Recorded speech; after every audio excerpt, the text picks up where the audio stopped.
Hello divas, welcome and welcome back to my channel. This is Jowins Fashion Ville. In today's video we'll be learning how to cut a cowl sleeve kaftan, also known as BUBU. So if you're yet to subscribe, do not forget to hit on the red subscribe button. And then existing subscribers, thank you so much. Thank you. You guys are the best. I really appreciate you all. So let's get started, okay? On my working table, I have some materials I'll be using for this tutorial, with a measuring tape, a tailor's chalk, scissors, 3 yards of fabric, and then some pins, bias tape, and a ruler as well. Okay, so what I simply did next was to cut the 3 yards of fabric into the 2 equal halves. Then I went ahead to place the first half on fold as shown, as you can see, and the first half is measuring around 27 inches on fold. And then I went ahead to mark, take note of our vertical measurement. So the first line ahead is our starting line, okay, as seen. So this is our starting line, which is the shoulder line.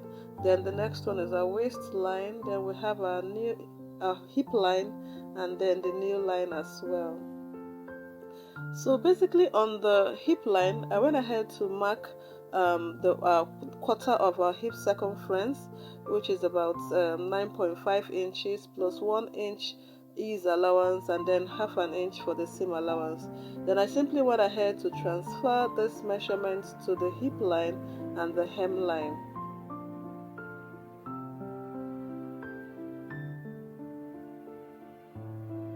And then I went ahead to connect these 3 points together.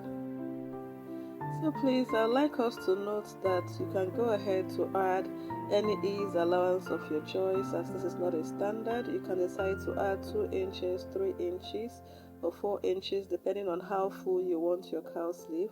So I simply went ahead to draw a curve from the knee line to the hip line, okay? So what I simply did next was to mark our shoulder measurements plus the full sleeve on our starting line, which is the shoulder line.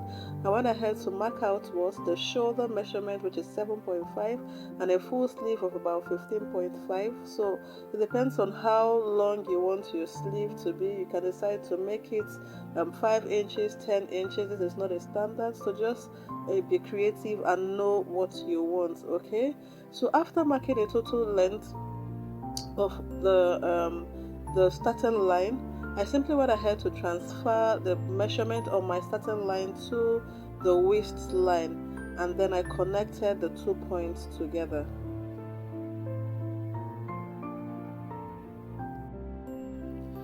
After that, you simply go ahead to add 0.5 inch seam allowance on the side front for joining, and then after that you connect the curve from the hip line to the waist line.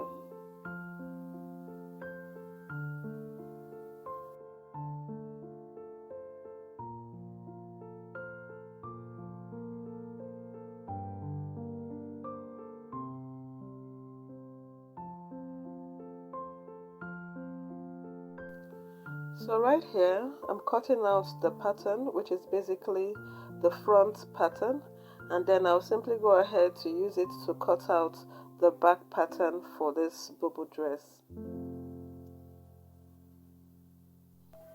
So right here, I simply went ahead to place the front pattern on the second half of the fabric with a difference of 0.75 slit allowance because of the slit at the back of the dress.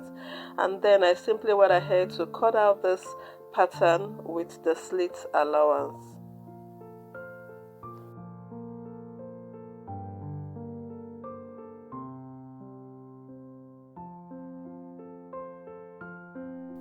So what I simply did next was to establish the neckline for this dress. So I simply went ahead to mark 4 inches for the neck width and a neck depth of 3 inches for the front part of the dress, and then 1.5 inches for the back part of the dress. And then I went ahead to connect the 2 points together with our pattern curve. On the side front, I went ahead to mark a vertical line of 2 inches for our shoulder slant, and then I connected it to the neck width, and then I added 0.5 inch seam allowance above the shoulder slant.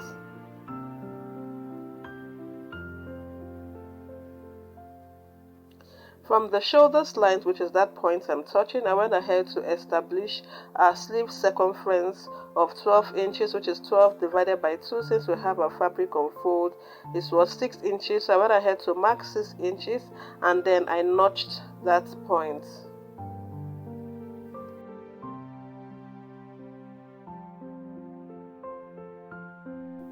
So right here I'm cutting out the neckline and the shoulder slants we drafted, and I'll simply go ahead to cut out the back neckline first, and then I'll separate the back from the front, and then I'll cut out the front neckline as shown.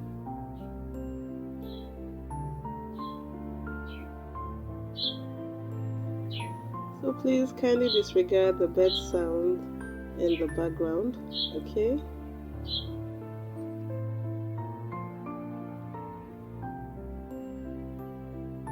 So guys, I went ahead to cut the back part of the dress into 2 equal halves to enable me insert the slit. Then I simply went ahead to mark out exactly where I want my slit to stop, and then I took it to my sewing machine to do the needful.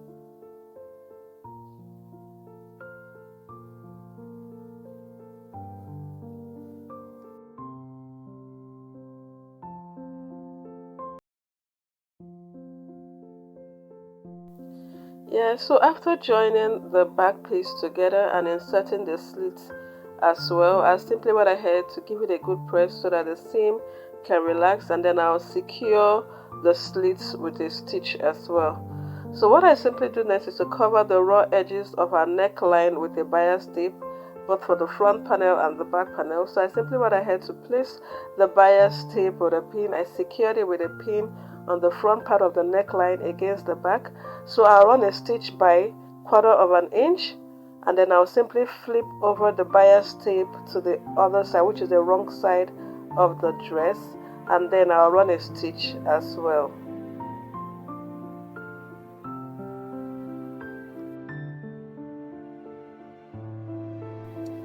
So guys, this is the finishing of our neckline. As you can see, it's neatly placed, both the front and the back, and then the sleeve circumference as well covered, the raw edges well covered with a double fold to the notched points. Okay,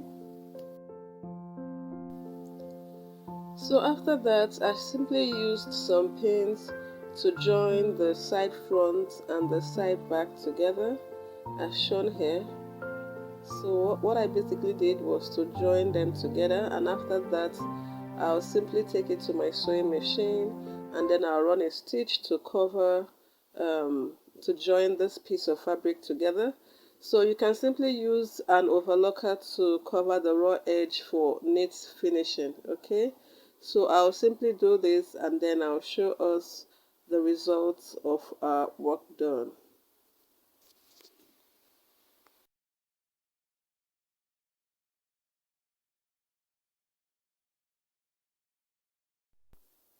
Okay guys, this is our bubble gown, looking so good, so beautiful, embellished with beads, okay, giving it that unique touch and simplicity.